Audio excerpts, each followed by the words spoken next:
اللہ اکبر اللہ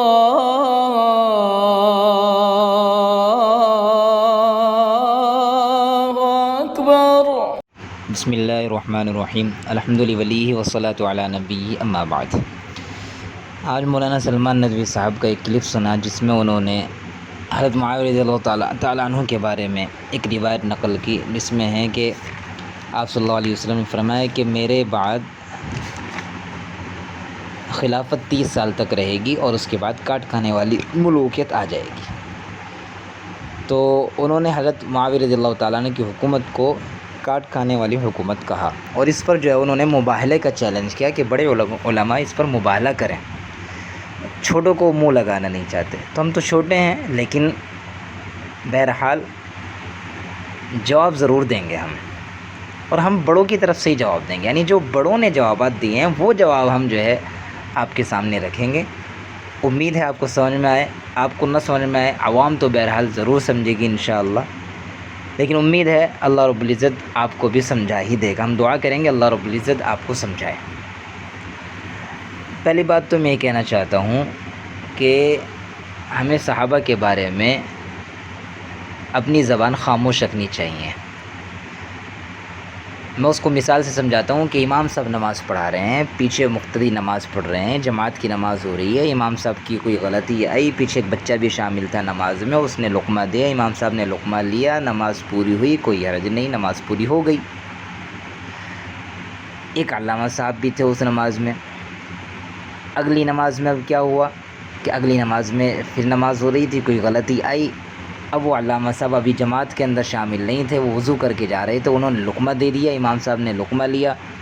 نماز پوری ہونے کے بعد پتہ لگا جن صاحب نے، جن علامہ صاحب نے لقمہ دیا تھا وہ ہماری جماعت میں شامل نہیں تھے۔ امام صاحب نے کہا نماز دوبارہ ہوگی، نماز فاسد ہو گئی۔ علامہ صاحب شیخ الحدیث صاحب بھڑک گئے کہ جب چھوٹے بچے نے لقمہ دیا تھا تو آپ کی نماز پہ کوئی اثر نہیں پڑا، کوئی خراب نہیں ہوئی، فاسد نہیں ہوئی، میں اتنا بڑا شیخ الحدیث، میں علامہ، میری وجہ سے تمہاری نماز خراب ہو گئی۔ تو انہوں نے سمجھایا کہ آپ شیخ الحدیث علامہ ٹھیک اپنی جگہ پر ہو، وہ بچہ اپنی جگہ پر، لیکن وہ بچہ ہماری جماعت میں شامل تھا، آپ جماعت میں شامل نہیں تھے۔ اسی طرح صحابہ کا بھی حال ہے کہ وہ صحابہ، سارے صحابہ ایک جماعت ہیں، صحابہ کی ایک جماعت ہے۔ ادنا صحابی بڑے صحابی کو کچھ کہے اس کو حق ہے، لیکن غیر صحابی کتنا بڑا جو ہے شیخ الحدیث کیوں نہ ہو، اس کو حق نہیں ہے کسی ادنا صحابی کے بارے میں بھی کچھ کہے۔ یہی وجہ ہے کہ جب حضرت عبداللہ ابن مبارک رحمۃ اللہ علیہ سے پوچھا گیا تھا کہ حضرت معاویہ رضی اللہ عنہ افضل ہیں یا حضرت عمر بن عبدالعزیز رحمۃ اللہ علیہ، تو حضرت عبداللہ ابن مبارک رحمۃ اللہ علیہ نے فرمایا تھا کہ معاویہ رضی اللہ عنہ کی ناک کی مٹی بھی عمر بن عبدالعزیز سے بہتر ہے۔ تو ہمیں اپنی زبان خاموش رکھنی چاہیے ان چیزوں کے بارے میں۔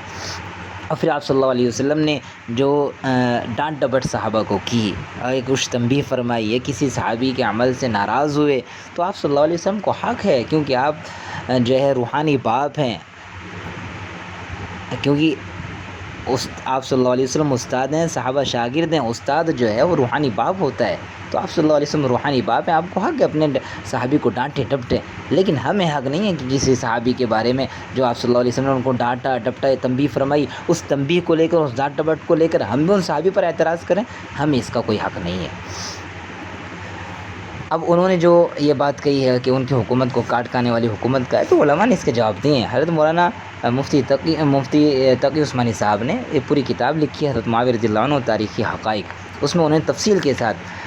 صفحہ نمبر 142 سے صفحہ نمبر 156 تک تفصیل کے ساتھ بیان کیا اس کو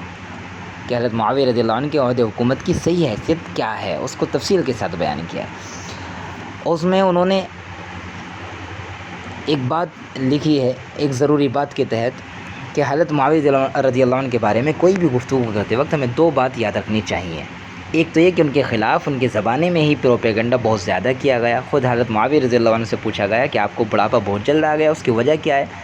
تو انہوں نے فرمایا کیوں نہ ہو، ہر وقت عرب کا کوئی شخص میرے سر پر کھڑا رہتا ہے جو ایسی باتیں کرتا ہے جن کا جواب دینا لازم ہو جاتا ہے، اگر میں کوئی صحیح کام کروں تو کوئی تعریف نہیں کرتا، اور اگر مجھ سے غلطی ہو جائے تو اسے اونٹنیاں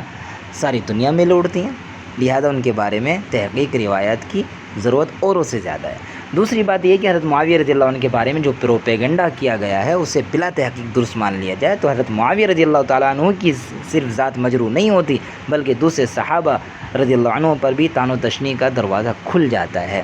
چنانچہ تجربہ ہے کہ جو لوگ حضرت معاویہ رضی اللہ عنہ پر الزام عائد کرنے میں جری ہو جاتے ہیں ان کی زبان دوسرے صحابہ کے خلاف اور زیادہ دراز ہو جاتی ہے۔ حضرت ربیع بن نافع نے کتنی سچی بات کہی تھی کہ معاویہ رضی اللہ عنہ اصحاب محمد صلی اللہ علیہ وسلم کا ایک پردہ ہے، جب کوئی شخص پردے کو کھول دے گا تو اس کے پیچھے کے لوگوں پر اس کی جرأتیں بڑھ جائیں گی۔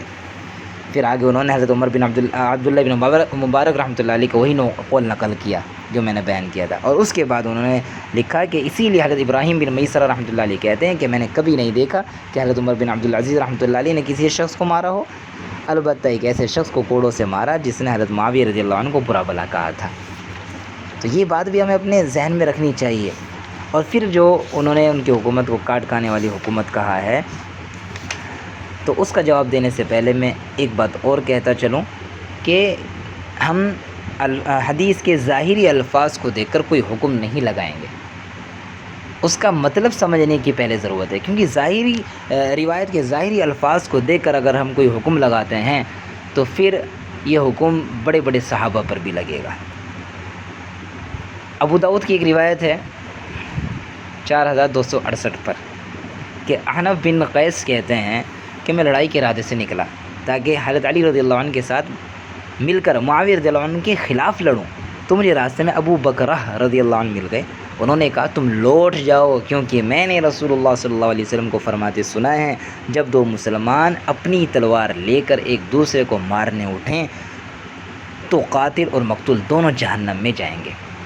اب آپ یہ بتائیں کیا اس روایت کے ظاہری الفاظ کو دیکھ کر ہم نعوذ باللہ حضرت معاویہ رضی اللہ عنہ اور حضرت علی رضی اللہ عنہ دونوں کو جہنمی قرار دیں گے؟ نعوذ باللہ من ذالک۔ ایسا کہنے سے پہلے، یعنی ایسا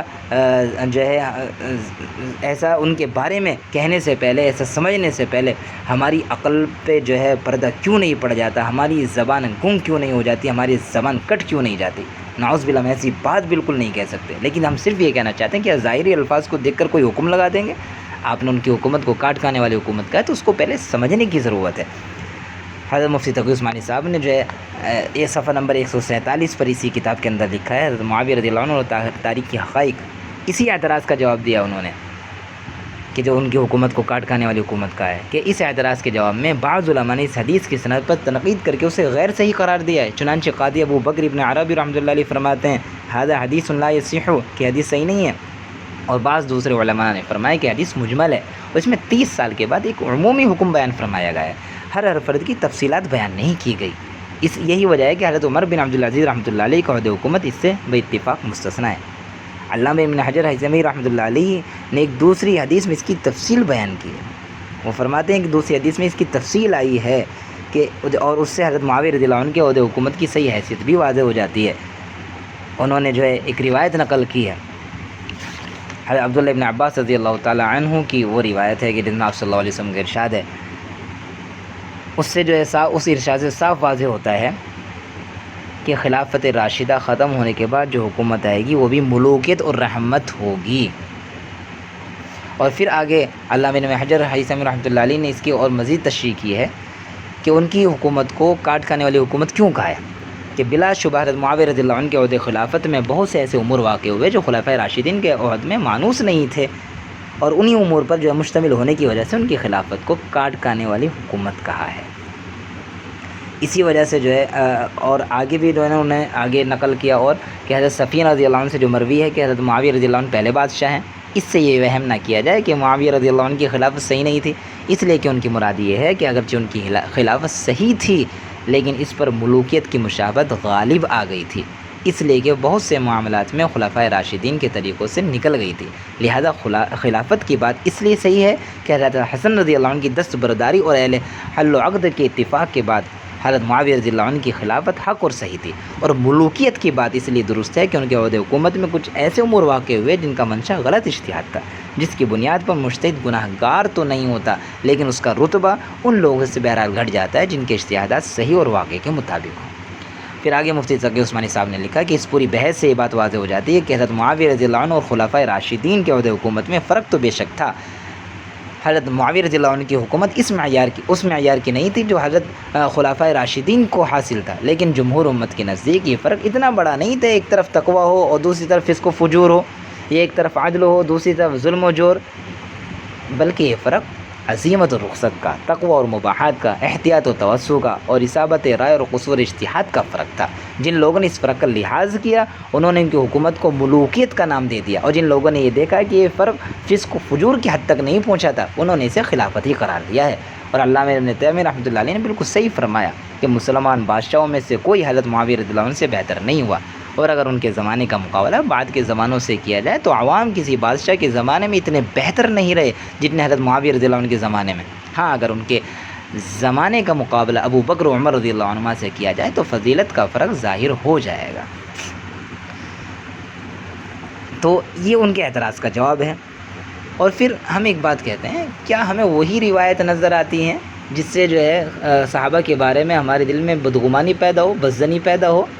وہ روایت کیوں نظر نہیں آتی جس میں آپ صلی اللہ علیہ وسلم کی فضیلت بیان فرمائی ہے؟ حضرت امیر معاویہ رضی اللہ عنہ کی فضیلت آپ صلی اللہ علیہ وسلم کی زبان مبارک سے صادر ہوئی ہیں۔ آپ صلی اللہ علیہ وسلم کا فرمان ہے کہ اللہم علم معاویۃ الکتاب والحساب وقیل عذاب۔ اسی طرح آپ صلی اللہ تعالیٰ علیہ وسلم کا ارشاد ہے احلم امتی واجودھا۔ آپ صلی اللہ علیہ وسلم کا ارشاد ہے اللہم اجعلہ ہادیا مہدیا واہدی بھی۔ یہ سارے فضیلت حضرت معاویہ رضی اللہ عنہ کے بارے میں آپ صلی اللہ علیہ وسلم نے فرمائی ہے۔ اسی طرح ایک مرتبہ آپ صلی اللہ علیہ وسلم حضرت ام حبیبہ رضی اللہ عنہ ام المؤمنین جو ہیں ان کے پاس تشریف لے گئے۔ حضرت معاویہ رضی اللہ عنہ کا سر ان کی گود میں تھا۔ آپ رضی اللہ عنہ یعنی ام حبیبہ رضی اللہ عنہ حضرت معاویہ رضی اللہ عنہ کی جوئیں دیکھ رہی تھی۔ آپ صلی اللہ علیہ وسلم نے فرمایا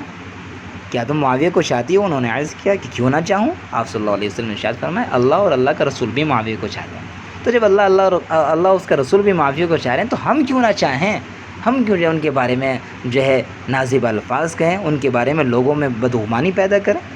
اور رہی بات حضرت علی رضی اللہ تعالیٰ عنہ کی، تو حضرت علی رضی اللہ تعالیٰ عنہ تو خود جو ہے ان کو جنتی گردانتے ہیں۔ چلو آپ یہ کہتے ہیں کہ ہم تو ان کو جہنمی نہیں مان لیں، لیکن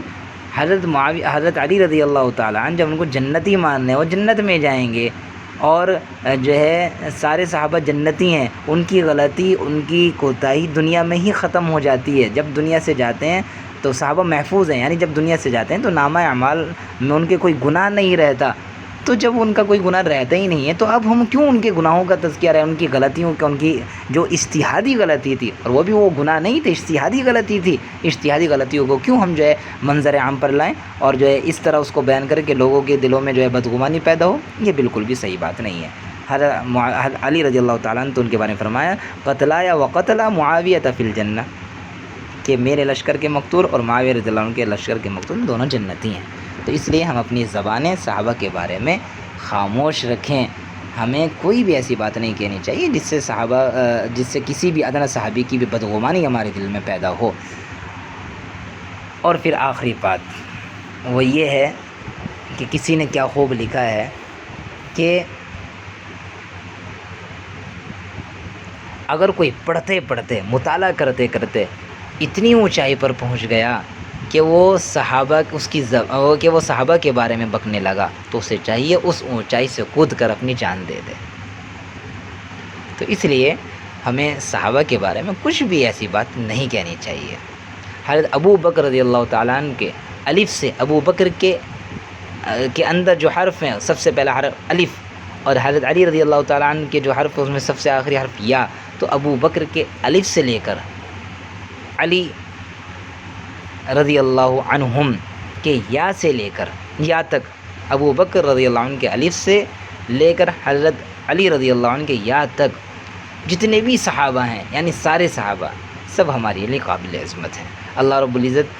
انہیں مولانا کو بھی سمجھ دے، عوام کو بھی سمجھ دے، ہمیں بھی سمجھ دے، اور صحابہ کی محبت ہمارے دلوں کے اندر پیدا کرے۔ اللہ رب العزت ہم سب کو عمل کی توفیق عطا فرمائے۔